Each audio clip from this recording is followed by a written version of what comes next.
So, ayun, magandang hapon sa ating lahat. Ngayong araw is December 14, 2023. Ngayong araw is dadako tayo sa panibagong topic ng ating devotion. Pero bago lahat, tayo ay dadako sa mag-share muna ako sa ating new series na Growing Deep, Being Rooted in God's Word. Ano ba ngayong growing deep or being rooted in God's Words?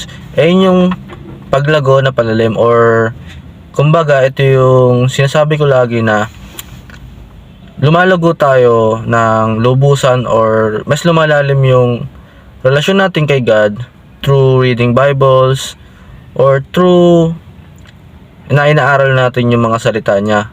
More on ina-adapt natin or binabasa natin yung mga salita niya, is mas natututo tayo or lumalalim ng lubusan yung pagkakilala natin sa kanya. Nalalaman natin yung mga tama or mali ba sa mundong ito. And so ayun, ngayon is dadako naman tayo sa ating Bible verse. Sa devotion natin, ang Bible verse natin ngayon is 1 Corinthians chapter 3 verse 10 to 11. Ano nga ba yung sabi dito? According to the grace of God given to me, like a skilled master builder, I laid a foundation and someone else is building it. Let each one take care how he builds upon it, for no one can lay a foundation other than that which is laid, which is Jesus Christ. Or in Tagalog, ayon sa kagandaang loob ng Diyos sa akin, inilagay ko ang pundasyon tulad ng isang mahusay na tagapagtayo. Ayun nga, yung si Pastor Pablo yung nagsasabi yan, yun parang sa yung parang binigay sa kanya ni God, or yung kagandang loob na binigay sa kanya ni God. Parang nagtayo siya ng pagiging Christianity or sa church, na pinapakalat niya yung salita ng Diyos, na tinuturo niya daw yung pundasyon daw is si God, and tayo yung parang nagiging builders sa pundasyon na to, and pinapakilala natin to sa iba. And to, para bubuo dun sa ating Bible verse, pumako tayo sa ating teaching. Etong teaching na to is merong tatlong bahagi. Una is Christianity is like a building. Yan sinasabi ni Apostol Pablo is yung yung Christianity daw ay yung church, ay yun daw yung parang yung siya daw yung parang building, ay yung parang siya building yung church. Siya yung tapos siya yung kagaya na sinabi ko kanina, siya yung nagtatag nito nung una. Pero ngayon, di ba, ang dami nang nagpatuloy or madami nagtatag. Hindi lang siya, may mga picture na ganon. Tapos kailangan daw, lahat tayong mga tao or mga ginawa ni God is parang isa lang yung magiging pundasyon natin, or mag-focus tayo dun sa pundasyon, which is nga si Panginoong Hesukristo.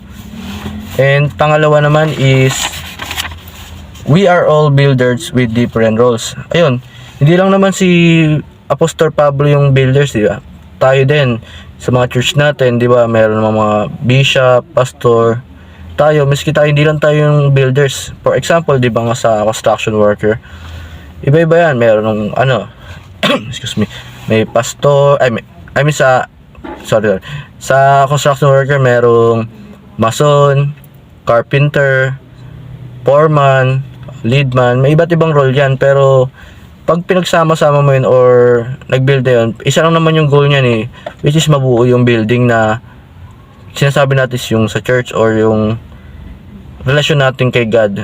Or ayun, tapos pangatlo is the foundation is Christ. Ayun, wag nating kalimutan na ang pundasyon natin sa buhay natin is si Christ, or si Panginoong Jesucristo. Kasi itong pundasyon na to is yung napaka tibay at hindi mabubuwag. Kumbaga malalim yung pundasyon natin.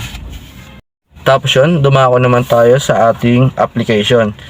Edify the church. Yung meaning ng edify is patatagin. Yun, patatagin natin yung church. Kagaya na sinabi ko, yung paano ba tatatag yung church or yung sarili natin? ito yung gawin nating pundasyon, si God. Kasi si God yung pinakamatibay na pundasyon na meron tayo. Ito yung pundasyon na hindi mabubuwag basta-basta. Ito yung napakatibay kahit anong problema isa pa sa atin, kung ano mang problema, sakit, delubyo, hindi ito mabubuwag kung si Christ yung pundasyon natin. Napakatibay nito. Pangalawa is be skilled master.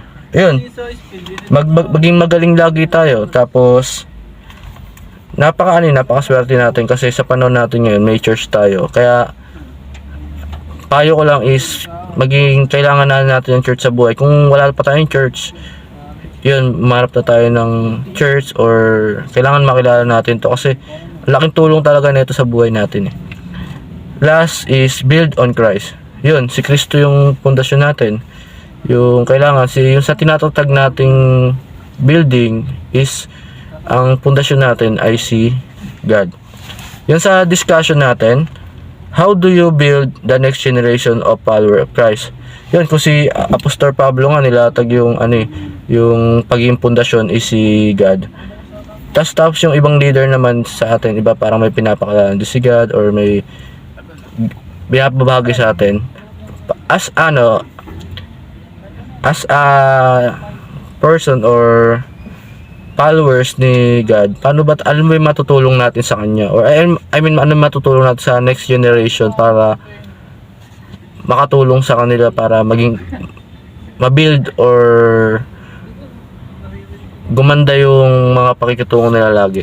Yun, para doon sa kasalukuyan nyo, please comment down below para makita ko kung ano yung mga sa inyo and para matuto ako at matuto rin kayo.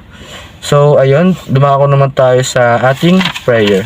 Itong prayer na to is kinuha ko lang kay Pastor Russell and sinulat ko sa aking notes. Babasahin ko.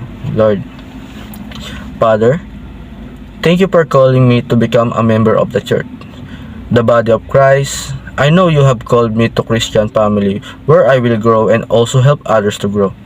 Make me skilled master, laying Jesus as the foundation of someone else's life. I also pray that you will strengthen my faith in Christ. Make me immovable, help me rise on Jesus at all times. Christ is my solid rock of whom alone I stand, for I know all grounds are sinking sand. This I pray in Jesus' name. Amen. So, ayun, maraming salamat sa pakikinig. Naway may natutunan tayo at mas maluwag pa yung mga pakikitungo natin or yung relasyon natin kay God. Hindi lang basta kilala natin siya, kailangan ginagawa rin natin yung mga utos niya and alam natin yung mga tama at mali.